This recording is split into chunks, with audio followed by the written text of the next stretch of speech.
Buenas tardes, tengan todos los presentes los cuales puedan ver este video.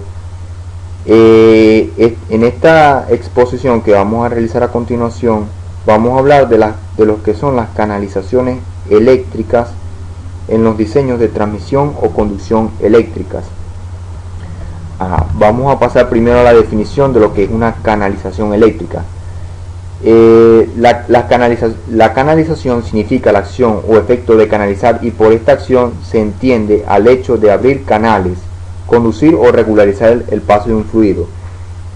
Con fluido nos estamos refiriendo, en este caso que estamos hablando de canalizaciones eléctricas, a corriente eléctrica, pues los medios por los cuales uno puede conducir, transmitir la corriente eléctrica. Esos son las canalizaciones eléctricas y los distintos modelos y diseños que se utilizan. En cuanto a las canalizaciones eléctricas, ¿verdad?, de los distintos tipos de modelos y diseños que se suelen implementar, hay dos tipos de estructuras, pues, que son la embutida y a la vista. Embutida quiere decir que va encriptado en algo, pues va rodeado de algo, pues va dentro de algo, pues algún medio o canal de transmisión va rodeado de algo, pues. Y a la vista quiere decir que va expuesto, pues va expuesto, se puede ver físicamente, se puede ver ya sea en lugares a la intemperie, en lugares externos en el ambiente, o dentro de una edificación, pues por ejemplo una casa. Los distintos tipos de canalizaciones que hay pueden ser con materiales metálicos, como también pueden ser con materiales plásticos, pues, y de esto vamos a hablar más adelante, pues. Vamos ahora a hablar brevemente de lo que son los conductores. Los conductores es el material que se utiliza, ¿verdad? Es el componente que se utiliza para transmitir la corriente eléctrica, pues, y por ende la energía eléctrica, pues. Entre los principales materiales que podemos encontrar en el ambiente que son buenos conductores eléctricos, pues que presentan muy buena conductividad y por lo tanto pocas pérdidas, son la plata, el cobre, el aluminio y el hierro. También hay otros tipos de materiales presentes en la tabla periódica, pero nos vamos a enfocar principalmente en el cobre y el aluminio, porque son de más fácil accesibilidad, y ya vamos a hablar de eso, el porqué. Los conductores de cobre y aluminio, además de ser muy buenos conductores, ¿verdad?, presentan una buena conductividad eléctrica y por lo tanto baja resistividad eléctrica. Son los más prácticos, los que se utilizan más en diseños y canalizaciones, porque son los de menos costo, son los de menos costo y mayor accesibilidad, pues, y por lo tanto mayor accesibilidad si hablamos en términos económicos, pues. Y esto es porque estos materiales, estos minerales, estos metales son muy abundantes en la naturaleza, pues. Específicamente hablando del territorio nacional de la nación de Venezuela, ¿verdad?, el aluminio se produce en mayores niveles que el cobre, pues. Y es por eso que muchas veces el cobre suele ser más costoso, porque tenemos que importarlo en el mercado internacional, pues tenemos que comprarlo a nivel internacional, pues, y por lo tanto es más costoso, pues, utilizarlo en el territorio nacional, pues. En cuanto aquí podemos ver unos datos de ambos tipos de materiales: peso específico, punto de fusión y resistividad, tanto para el cobre como para el aluminio. En cuanto a las clasificaciones del cobre y por lo tanto también del aluminio, porque ambos tipos de metales tienen procesos similares, muy similares de fabricación, pero vamos a hablar en este caso simplemente del cobre.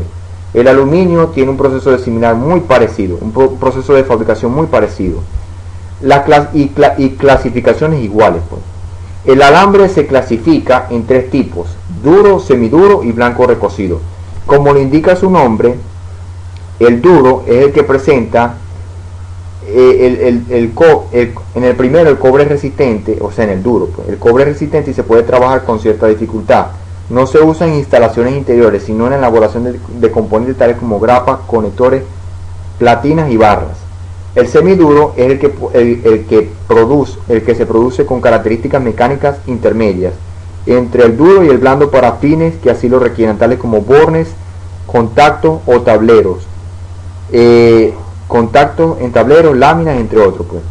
El blando o recocido se logra a partir del cobre duro, mediante un calentamiento progresivo y aplicando estirado y laminado progresivamente. Pues es el que tiene mayor costo de fabricación, pues, el blando. Pues. Y en estas condiciones que se puede trabajar mejor, aunque su resistencia mecánica es menor que el del duro. Pues. O sea, el blando tiene más flexibilidad, se puede trabajar de manera más rápida, pero su resistencia mecánica es mucho menor que la del duro. Pues.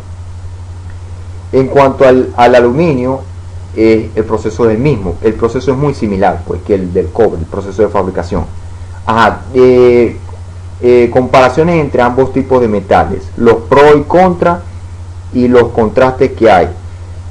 Comparando el cobre y el aluminio, se puede concluir que el primero es 2 veces más pesado que el otro, pues el cobre es más pesado que el aluminio.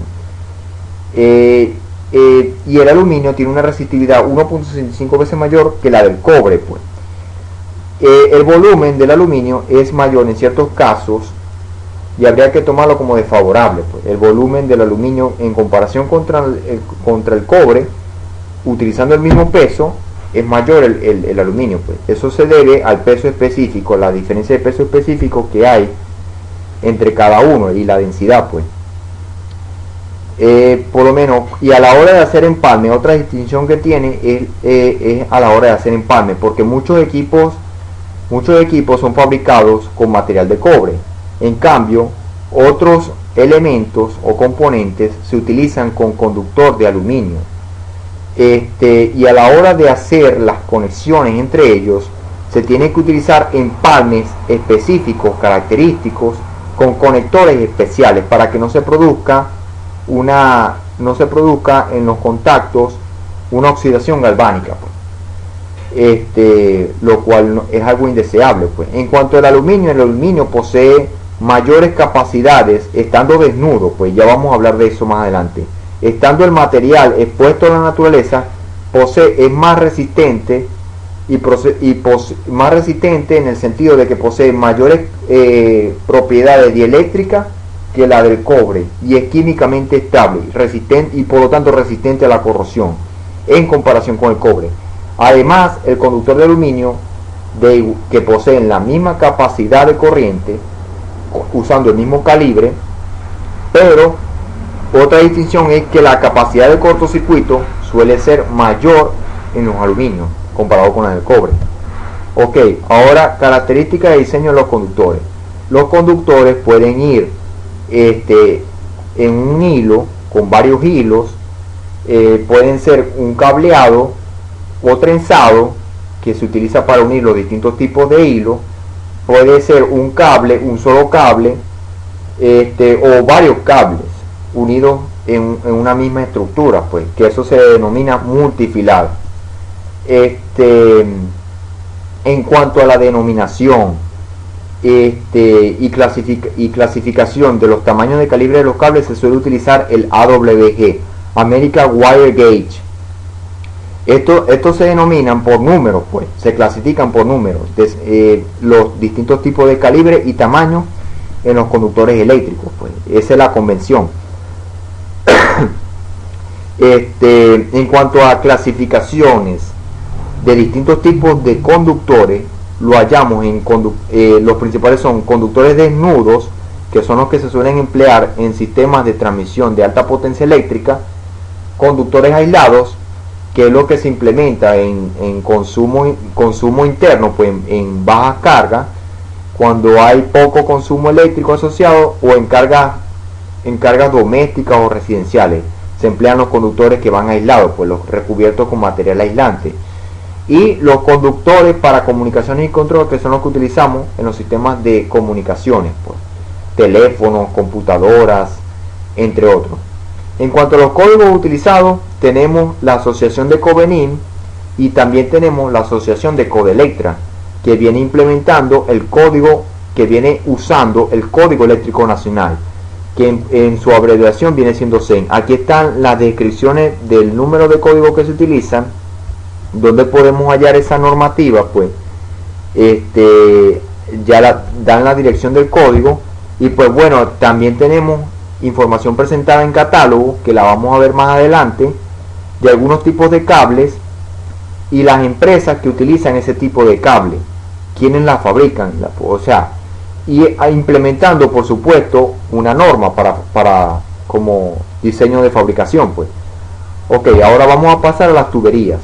Las tuberías es otro tipo de canalización que se utiliza en la transmisión eléctrica, porque en ella alojamos los cables conductores de electricidad, pues, y resulta ser la forma más comúnmente utilizada en Venezuela, debiéndose tomar en cuenta si las mismas irán empotradas o a la vista, como habíamos hablado anteriormente, pues, en las canalizaciones. Las tuberías metálicas y codo, vamos a hablar de esto, pues.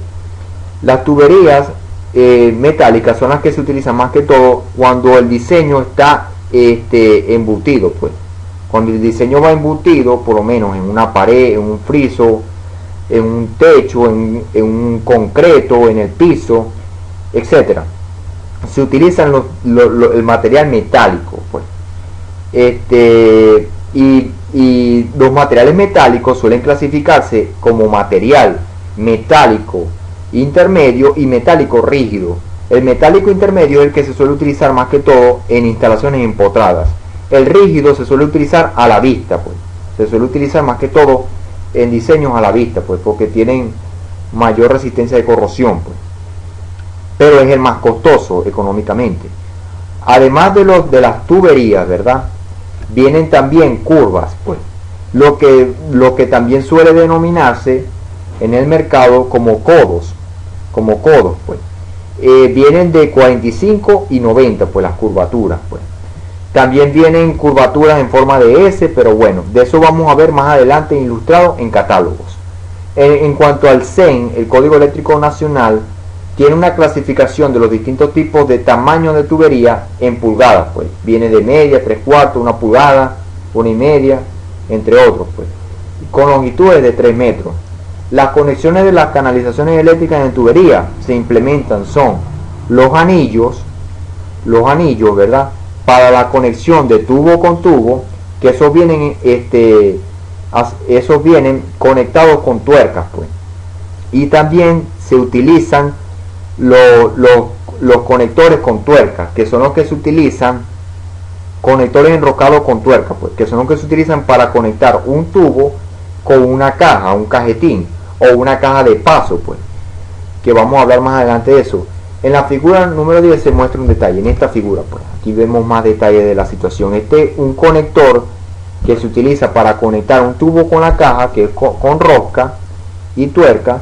Y aquí está un conector que se utiliza en anillo, que utiliza para conectar tubo con tubo, y los dos tornillos que utilizan para asegurar los tubos, pues. En los mercados se disponen de longitudes de 3 a 6 metros, siendo más comúnmente utilizado el de 3 metros para instalaciones interiores, por lo menos, por ejemplo, dentro de las casas, y el segundo en instalaciones exteriores, pues, en los ambientes y todo y lo demás, pues. En cuanto a también hay tuberías de material de plástico, pues no solamente hay de material de hierro, porque hasta ahorita hemos hablado todo el tiempo de material de hierro. También se implementan las tuberías de material de plástico y vienen estandarizadas como las de hierro, pues vienen estandarizadas de 3 a 6 metros en sus modelos de fabricación, pues, y poseen diámetros clasificados muy similares a los de material de hierro, pues, perdón, de metal.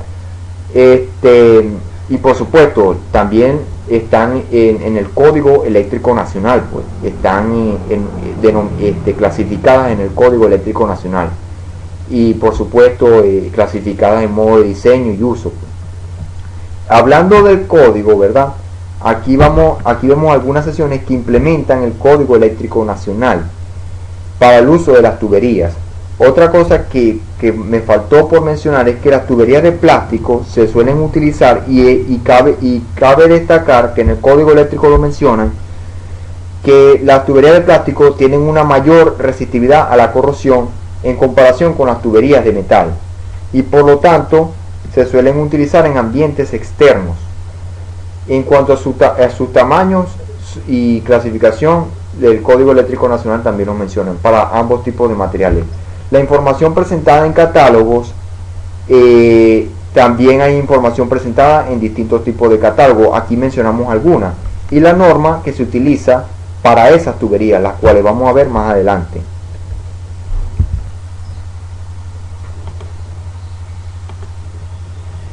Ahora vamos a hablar de lo que son los ductos y canales. Los ductos y canales son otros componentes que se utilizan en las canalizaciones para empotrar los tubos o conductores eléctricos. Pueden haber distintos modelos y diseños de canales eléctricos, pues.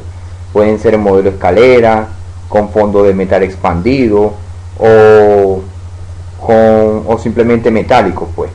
Hay también modelos que son abiertos, con los distintos diseños que hemos mencionado anteriormente, y cerrados en cuanto al diseño y estructura y características, pues.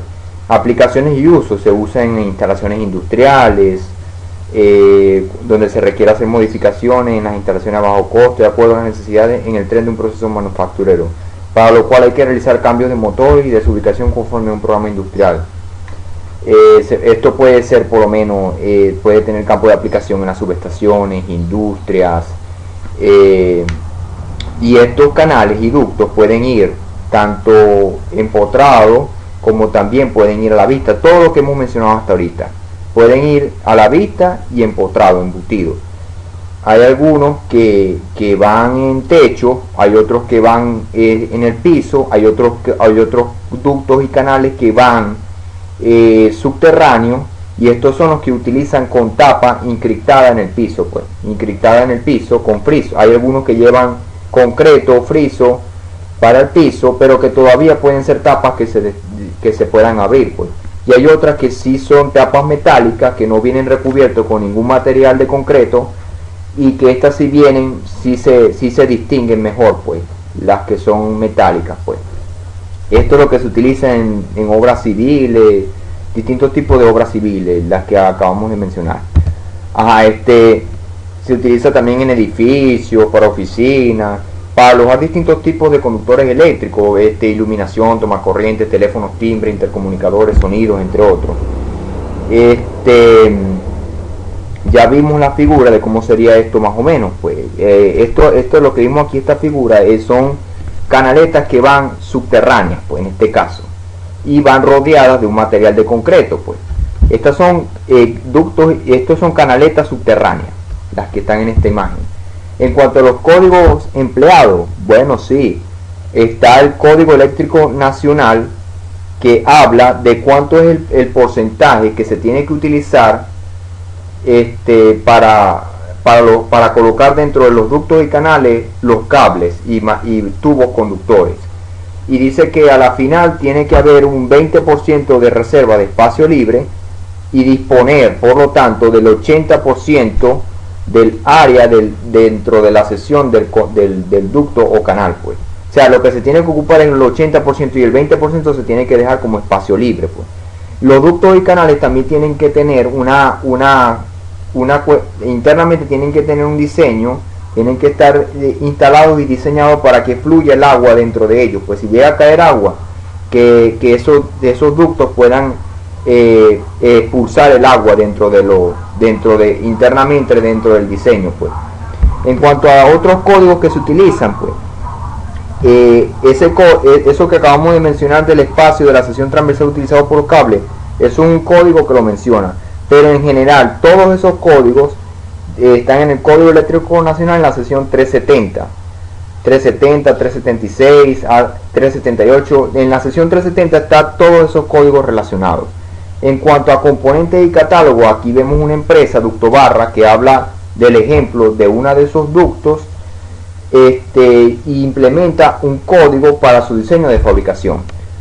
Ok, que vamos a revisar más adelante. Ahora vamos a hablar de los cajetines y cajas de paso. Los cajetines se utilizan, o cajas de paso, son componentes que se utilizan para intercalar cables y conductores que forman parte de un circuito, pues porque son conductores eléctricos, ya bien sea con el fin de hacer un reate o derivación entre ellas, pues para crear también empalmes de conductores eléctricos, o bien en la conexión de dispositivos de protección y maniobra, tales como interruptores para iluminación, tomacorrientes, interruptores termomagnéticos, entre otros. Características y diseño de estructura de los cajetines. Los cajetines pueden ser cajas pequeñas, como también pueden ser cajas grandes. Vienen en formas rectangulares, cuadradas o octogonales o redondas, pues. Pueden ser pequeñas, grandes, pueden ser de material plástico o de metal, dependiendo de las condiciones ambientales y del código que se implemente al momento de su uso, pues, y al momento de comprarlas, pues, el código que implemente su uso y implementación, pues. Por lo general, todas las cajas poseen forma troquelada con orificio, con tapas de fácil remoción para la ubicación de tuberías. O sea, esto se hace con el fin de hacer una conexión de tuberías o de conductores, pero más que todo en el diseño, en un diseño bien ordenado, se acoplan son las tuberías, y dentro de las tuberías van los conductores, y es por eso que se utilizan los conectores de rosca para conectar los cajetines junto con las tuberías. También se dispone de cajetines, los cajetines también disponen de terminales en la parte frontal que se utilizan para pegar interruptores, tomacorriente, o también puede ser para acoplar una tapa que cubra esos cajetines, pues. Bueno, en el Código Eléctrico Nacional, ¿verdad?, el CEN, como también las normas de Covenin, se mencionan el uso e implementación de los cajetines, al igual que el dimensionamiento de las cajas mencionadas anteriormente, pues. Con dimensionamiento vienen los tamaños en centímetros y en pulgadas. En cuanto a las tapas son los que se utilizan. Las tapas son diseñadas y fabricadas con el mismo fin, para sellar la boca de cajetines y cajas de paso, y se elaboran, pues, con ese mismo fin, con el fin de hacer una adecuación, una adaptabilidad al diseño de la caja, o para cubrir otras cosas, pues las tapas pueden cubrir otras cosas además de cajas, pues, por lo menos diseños de ductos, terminaciones de ductos, de acuerdo al espacio físico, el aspecto estético de las cajas o del ducto subterráneo, y también las tapas pueden venir de material de acero, de metal o de plástico, ya bien sea como se requiera en el diseño o modelo, implementando el código, pues, de acuerdo a la situación que lo requiera, pues. Las cajas de paso. Características de implementación. Las cajas de paso se fabrican con láminas de acero de diferentes espesores, según establecidas en el Código Eléctrico Nacional respectivo. Esta última se establece mediante una escala numérica la robustez de la caja y gabinete. O sea, se implementa el código para el diseño de las cajas como tal.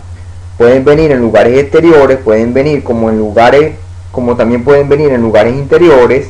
Pueden ser diseñadas con el objetivo de soportar la corrosión en plástico, pues, o pueden venir fabricadas para soportar la explosión, las explosiones, las cuestiones, el ambiente solar, dependiendo del tipo de ambiente que se utilice, pues, y por eso se implementan los códigos, pues. En cuanto a los códigos utilizados, hay que revisar las secciones que mencionamos anteriormente, el Código Nacional para los tamaños de pulgadas, centímetros, pero específicamente en la sección 370 del Código Eléctrico Nacional podemos encontrar el tamaño, la tabla de los volúmenes en centímetros de las cajas que se implementa, pues, de manera estandarizada. En la sección 370 las tablas A y B.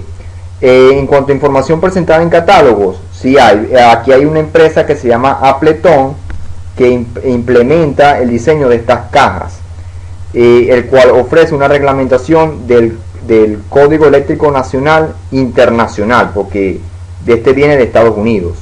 Y hay otro catálogo que es de la empresa Nevenet Hoffman, que ofrece otro diseño de cajas y dimensionamiento, enlistado con otros tipos de normas. Aquí está por lo menos la norma internacional IS.